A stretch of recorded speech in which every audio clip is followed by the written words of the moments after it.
welcome back to my channel.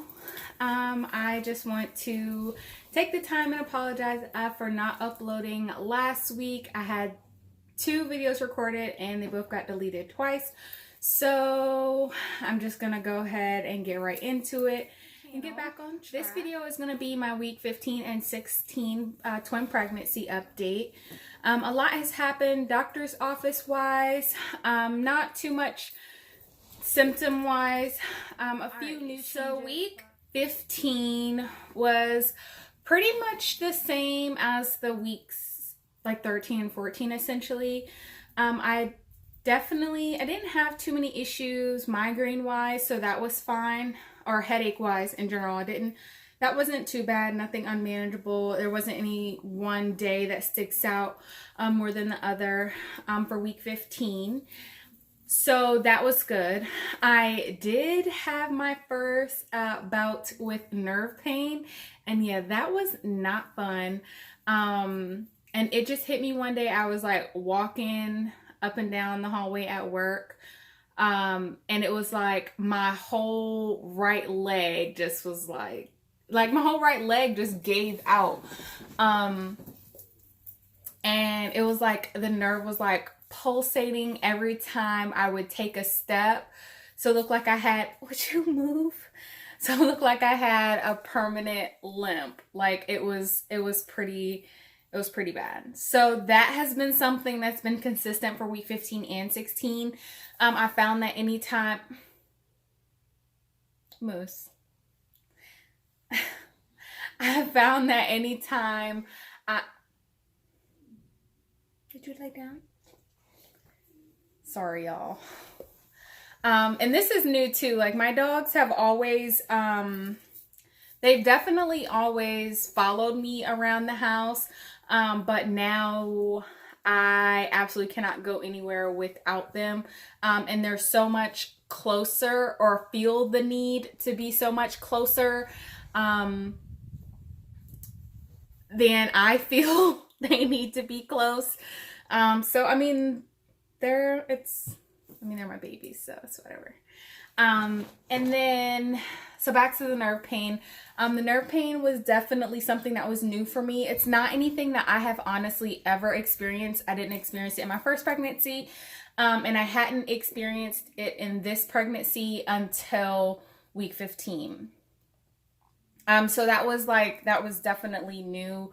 And pretty much that's just my sign. Like I take it as my sign, like it's time for me to sit down. So whenever that starts acting up, that's when I just rest. And usually after resting for a while, I'm okay. So it's not, but like when I'm at work and it happens, it's kind of hard to rest because, I'm at work.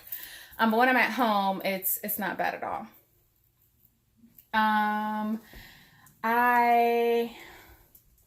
My sleeping in week 15 became a little weird. Like I would go to sleep fine and I wouldn't be doing like the annoying long naps throughout the day, but I would go to sleep at like a reasonable time for me, and I would wake up at like 1, 2, 3 o'clock in the morning. Some mornings I'd be able to go back to sleep. Some I would just be up and I couldn't go back to sleep. So that was definitely new for me, but it's just like, I think it has a lot to do with me getting comfortable, because that's starting to be a lot harder, I feel, because my belly's a lot bigger. Well, my belly is progressively growing. So that's definitely something that I think has a play in it. It's a lot harder for me to fall asleep. There were a few nights in week 16 where like I would fall asleep in one position and I noticed I would like wake up in that position. So that was definitely unique for me, because there's never been a time where I've like fallen asleep and woken up in the same position. I know that sounds like absolutely crazy, but like seriously, like it's never happened except like those week 16, those few nights in week 16. I also had my 16-week checkup. I would definitely say that is what's caused the most, because I went to my week 16 appointment and I was going in hopes of being released for another month, because when I was initially pregnant, I was going to the doctor every 2 weeks, and then the last month appointment, I was released for another month, which was good. So this was my first time going back to the doctor's office.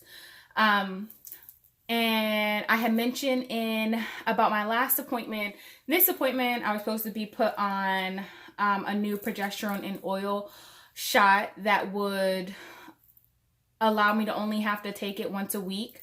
So I guess my initial understanding was that was something that I was going to do. However, with the doctor wanting to switch me to that medication, that's something that I would have to go to the doctor's office every single week for. I'm not really sure. Well, the way she explained it was because the oil is thicker, and there are 4 locations you can do it. They just like to make sure that every single shot is placed in the right location. So every time they give the shot or prescribe the shot, it's always done in the office. So the name of the medication is called Migraine, which is what they were looking to switch me over to. However, when they submitted my paperwork to the company, it was denied because that medication is only used for singleton pregnancies, and it's for singleton pregnancies for women who have had a history of preterm pregnancies. So I'm taking the progesterone in oil to prevent my babies from being born before they're viable. So essentially, I'll be taking the progesterone in oil until I'm at least 36 weeks pregnant. And then I would be doing the same thing for the Migraine, taking it until 36 weeks pregnant. However, the only difference is I would have to go to the doctor's office every single week. And the progesterone in oil, I was just doing that at home every single morning.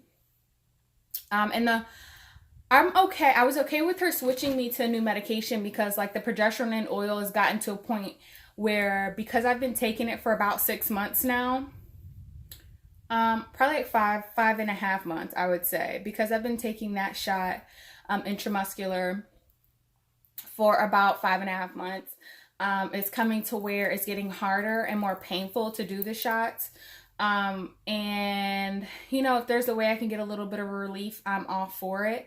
So with it being denied, I had to go see the high-risk doctor much sooner than, 2 weeks sooner than I initially thought I was going to see them. So I already knew that I was going to have to go to them to do my 18-week scan.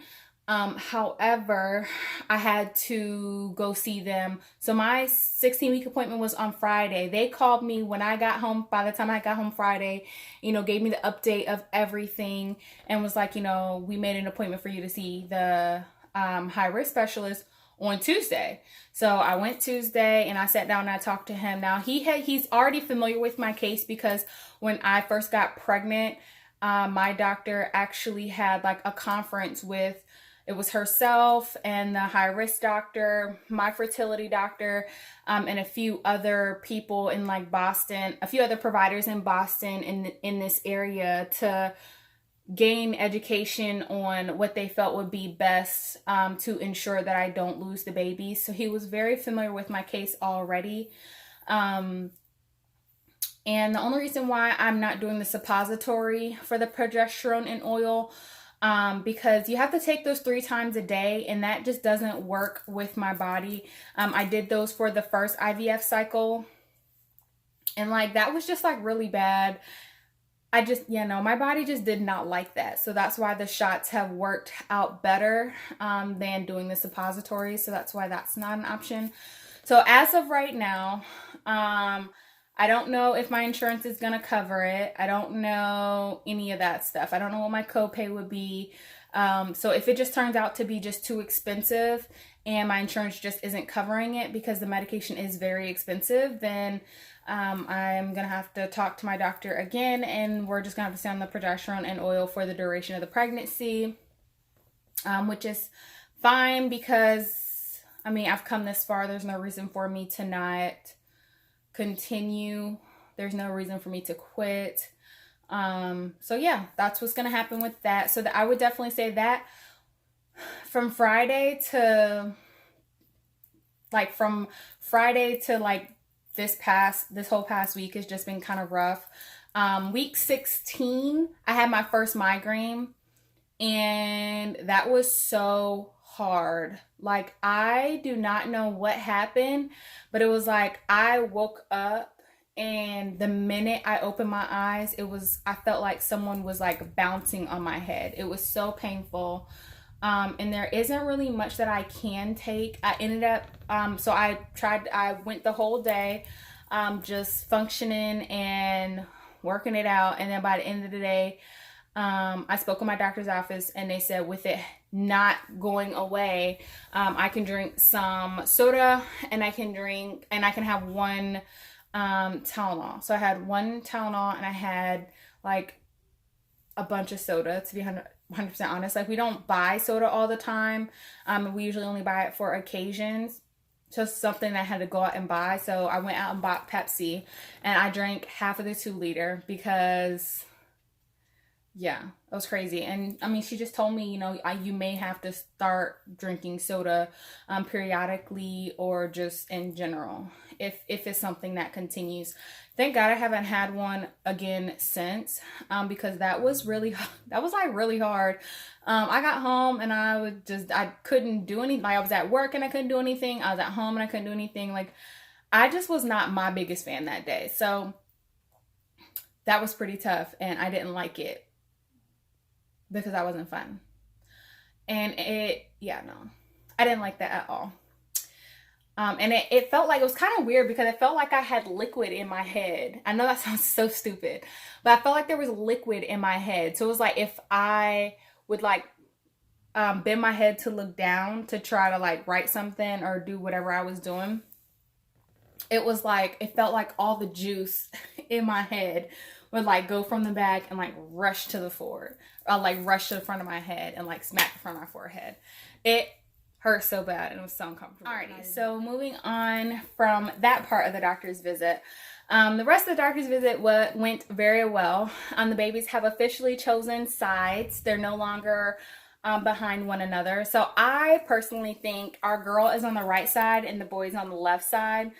It's really no real science behind it. Just a lot of the things that I've read said that the girl's heartbeats are usually faster. I don't remember what Nala's heartbeat was. I don't have anything to really compare it to. But the heartbeats have definitely been the same from the very beginning. Like, from our very first ultrasound, one baby has always been 165 and one baby has always been 145. So the baby that has a heartbeat 165 is on the right side, and the baby 145 is on the left side. And the baby on the right, when she had the Doppler on the baby, she was trying to get the heart, she was trying to hear it consistently. So she was like, holding it there. And then the baby, like, all you heard was like the sound on the Doppler. It was like, and then like the heartbeat kind of got more quiet. So it was like the baby kicked it and like moved to the other side. And like, you saw like my stomach rise up on the left hand side. So that was pretty cool. And that was, there wasn't anything else within that visit. So I guess you could say it was a normal visit. At this time, I was still supposed to be scheduled for weekly visits, but because of the Makina situation, they just called me and told me not to come in. I was supposed to go in this past Friday. So yesterday I was supposed to go in for another appointment. And they just told me, with us not knowing the status of like what was going on with the medication, they gave me the opportunity to come in. But since everything's fine, I don't have any additional concerns. I just canceled the appointment, and then I have one scheduled for, I think, like the week after next.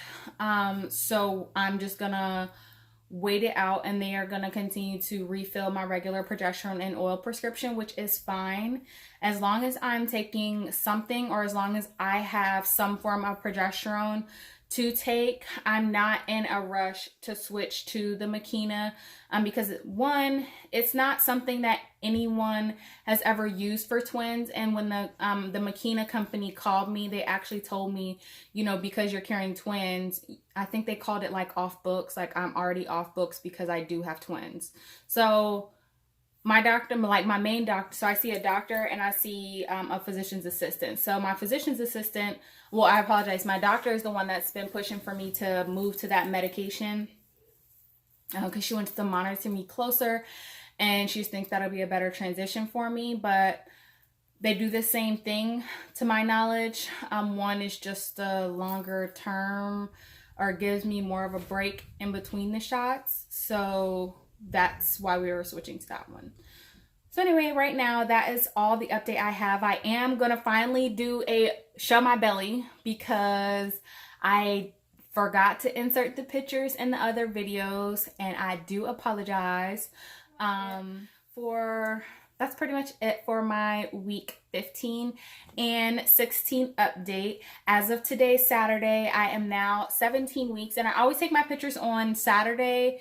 I apologize. I was taking my picture Friday night of like the closeout of that week.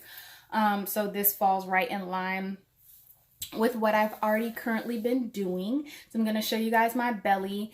And it's small in comparison to what it usually is by the end of the day, but I don't want to forget to add it. So I'm just going to go ahead and insert it in this video.